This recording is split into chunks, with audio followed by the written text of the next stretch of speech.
Today is the day. I have wanted to make this video for 3 years, and as a family, we have put over 15,000 miles under our tires to test out the value of road schooling. Today I'm going to share with you the benefits of experience-based adventurous learning, and by the end of this video, you will be fully equipped to customize and maximize your own experiences, whether that's a museum 5 minutes from home, or maybe that's a day trip or an overnight trip, or what about a fabulous road trip? And if you stay to the end of this video, I'm going to include some very practical and helpful tips on how to save money and time and stress, because honestly, even a mom needs a little vacation. So strap on your seatbelts because this is going to be a fun ride. So let me start with a question. What are your clearest childhood memories from school? Think about it. Is it every multiple choice answer to your 4th grade history test? What about the writing process and grammar rules? What about the periodic table? My guess is probably not. If I would sit down with you over a cup of coffee and talk about your experiences as a school child, my guess is that your best memories are hands-on experiences with strong emotional associations. Am I right? I'll give you a history example. If you live in America and I say 9/11, you could probably tell me who you were with, where you were, and what you felt when the Twin Towers fell. Your experience is more memorable and meaningful because of the associations tied to it. Does that make sense?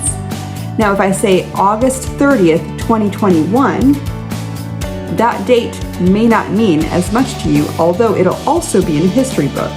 See, that was the day that the war on terrorism actually ended. Both go down in history books, but one leaves a greater impression. Why? Have you ever heard of the Hebbian theory that states that neurons that fire together wire together? When your brain creates neural pathways for memory, emotion and association strengthens those pathways. A study published in the Proceedings of the National Academy of Sciences explored how, quote, emotional arousal can retroactively enhance memory for previously encountered neural events. The researchers found that when participants experienced an emotionally charged event shortly after a neutral one, their memory for the neutral event improved. This phenomenon, termed retrograde memory enhancement, suggests that emotional arousal can modulate the consolidation of earlier memories, strengthening the neural pathways associated with those neutral experiences. Unquote. In other words, the things that we remember most are connected to feelings and experiences which are rooted in relationships and strong emotions. When you engage in hands-on experience-based learning, you have strong associations connected to that material, and it helps you to not only retain what you're learning, but also it helps you to retain how you feel about the overall educational experience. While some of this can be done at home, changing the setting and scenery can also allow you to build stronger memories, which leads to retention. So now you know why you remember some things more than others. But is knowledge retention really the goal of education? After all, we now live in an age of AI and ChatGPT, and quite honestly, our children can probably find most data-based information by just asking Alexa. So what is the goal of education? Well, I would propose it's not just knowledge retention, but wisdom and usefulness. Experience-based education allows your student to interact with the material and glean wisdom from it, leading them to consider how that knowledge can have practical and meaningful life application. It allows your student to ask questions like why or what if, and invites them to consider the depths of curiosity, prompting deeper consideration about why the world is the way that it is, rather than just surface level information to pass that test and get past it. Now, as a follower of Jesus, I believe that all true wisdom is actually found in His Word, the Bible. As Romans 1:20 says, "For since the creation of the world, his invisible attributes, his eternal power and divine nature have been clearly seen, being understood through what has been made." But if we are not interacting with the things that he has created, not just things like science that are physical, but things like math and logic, or how his hand has moved through history, how he's fashioned and created different cultures and people groups or language, then our education will have gaps. So we pair truth from his word with the insights of what we experience through what he has made, and that will give us wisdom and clarity. For example, in a textbook, you might be studying about something like environmental conservation, but really that's going to remain concept until you interact with an ecosystem and fall in love with it, or maybe build a relationship with a keystone species or an endangered species, or until you see firsthand the devastating effects of overdevelopment. Then you bring in the biblical mandate for Adam and Eve to cultivate the earth and care for it, and now you have the ingredients for experience-based wisdom versus just concept-based knowledge. This wisdom then matures into action because the education no longer resides in the cerebral cortex. It has moved into the heart and the mind and the soul of the student. And then the student begins to care about the subject of study because the experience has produced meaningful context by which a strong relationship with the material is built. And we know what happens when strong relationships and emotional connections and associations are paired with things we're learning, right? So when the student begins to care, then that leads to conviction. And when you have conviction, that will lead to passion and action. In simple terms, Charlotte Mason called this a living idea. So why road school? Because you expose your student to experiences that build three things: relationships with the material that they're learning, wisdom, and conviction, which leads to passion and action. And that sounds like a great education to me. So how do you turn a destination or a vacation into this kind of education? I am so glad you asked. In the description of this video, you can go there and find a link to a free downloadable PDF template that you can use to design and customize a wonderful road schooling adventure for you and your family. Feel free to pause this video and go print it out and then follow along as I go through it. This template overviews the 5 areas that I focus on when it comes to building a customized road schooling adventure. And if you look to page 3, it has a number of good questions that will help us think through each of those areas.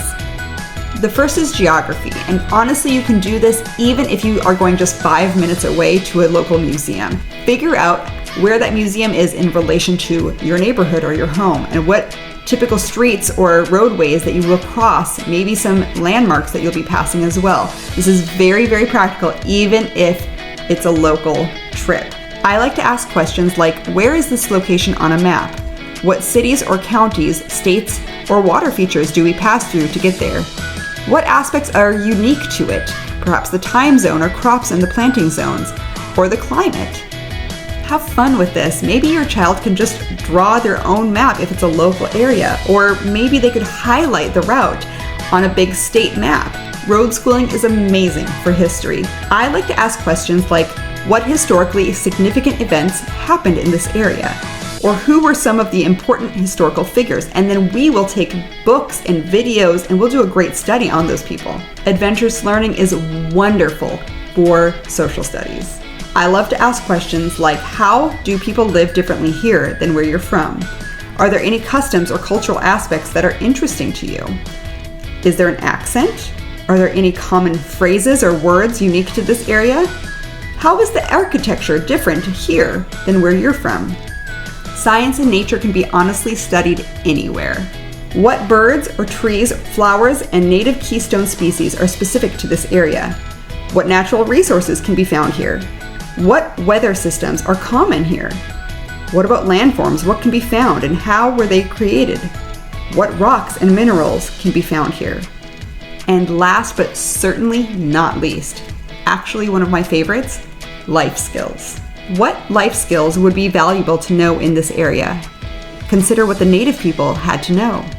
And also consider what life skills your child could develop through this experience. Could they learn how to use a map or use a compass? Could they learn directions from the stars or how to pack, how to play without media, how to order for themselves at a restaurant or a drive-thru, how to build a fire, how to use a metro bus or a train? So practical and honestly so excellent for building confidence and competency for real life experiences. Talk about exposing your child to real life education that's going to equip them for the future. This is not just a question and answer test. This is real life, knowing how to interact with real people, real places, real cultures, real experiences, and knowing how to enjoy the process. You can break this kind of study up into 3 parts. There's a different structure I have right here. The pre-trip, during the trip, and post-trip. And here's a few ideas. You can go as deep as you want to in your topics of study, and quite honestly, don't forget those bunny trails because they often leave the greatest impressions. Now, I did provide a list of resources on this page that I really encourage you to consider using to go deeper into your customized study. And here's just a little place that you can brainstorm. What are some local trips or some day trips or some overnight trips that you can take just to get your feet wet and get started? And if you really want to, go ahead and plan a bigger road trip. Once you feel ready, you might find that you have the adventure and learning educational experience of your life.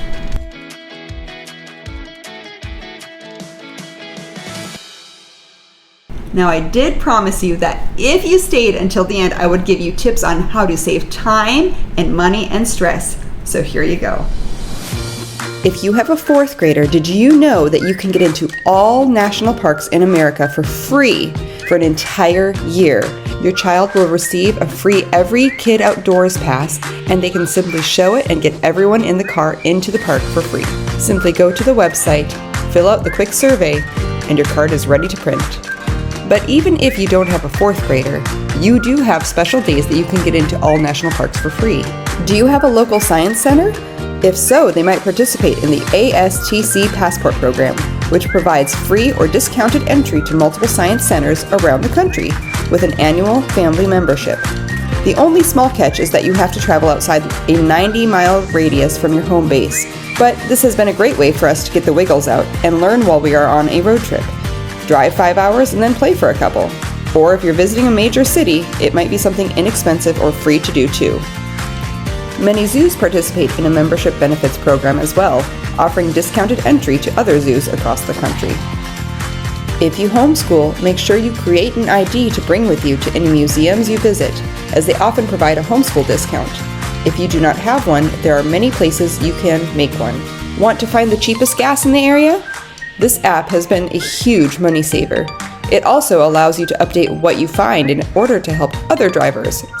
Are you a Costco member? If so, you get 3% back cash on all eligible travel purchases, including flights, hotels, rental cars, cruises. The 3% cash back is unlimited, meaning there's no spending cap. And if you are an executive member, you also receive the 2% executive member reward on all your travel purchases. Costco is honestly one of our travel hacks because we stop there for gas, quick to-go meals, and honestly, who can beat the $1.50 hot dog at the food court? When you're on the road, sometimes you need to find resources, and it's helpful to find them all in one place. Whether it's hotels or mechanics, or if you're camping, propane, water access, a dump station, and campsites, including free boondocking. This is a great app for travel support. And if you're camping, this one is also great for travel support. Hoopla is a great way to keep kids occupied while traveling, and you may be able to get free access through your library membership. It also has some fantastic ebooks your kids can read, which could even be paired with the places you're traveling to. Let's talk about a few more practicals. Collapsible Valor scooters have been extremely helpful keeping us moving when little legs get tired. These scooters can be folded up into rollable backpack, which we can then bring into a museum, and then take them back out to get to the next place. A reusable, foldable picnic blanket is incredibly useful. to cover picnic tables, or to have a picnic out on the green. Speaking of picnics, using paperware along your adventures keeps mealtime cleanup quick. And finally, talk to the locals. They often know the hidden gems in the area, places you would drive by if you were just following GPS, and treasures you never knew existed.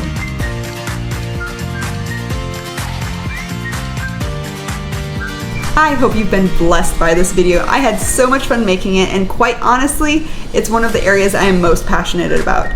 If you'd like to follow us on our family adventures and see how we apply this kind of learning, then make sure to subscribe to our channel. Join us on our upcoming Wild West tour, traveling coast to coast from Florida to California and back again, exploring various ecosystems, Route 66, the history of California mining, 8 national parks, and uncovering wonderful evidence for the Genesis 6 flood. And so I hope that you would take this video and you'd like it, subscribe if you're not a subscriber yet for more helpful tips and videos thinking creatively outside the box when it comes to education. And please share this video with others that you think would be benefited and blessed by it, because quite honestly, I think everyone would greatly enjoy learning how to take an experience, whether it's a vacation or a destination, and knowing how to turn it into a meaningful, context-filled, relational, impressionable, memory-making educational experience. And make sure you leave a comment below, because I would love to hear about where you're thinking of going and what you're thinking of doing, and I would just love to know where the road might take you.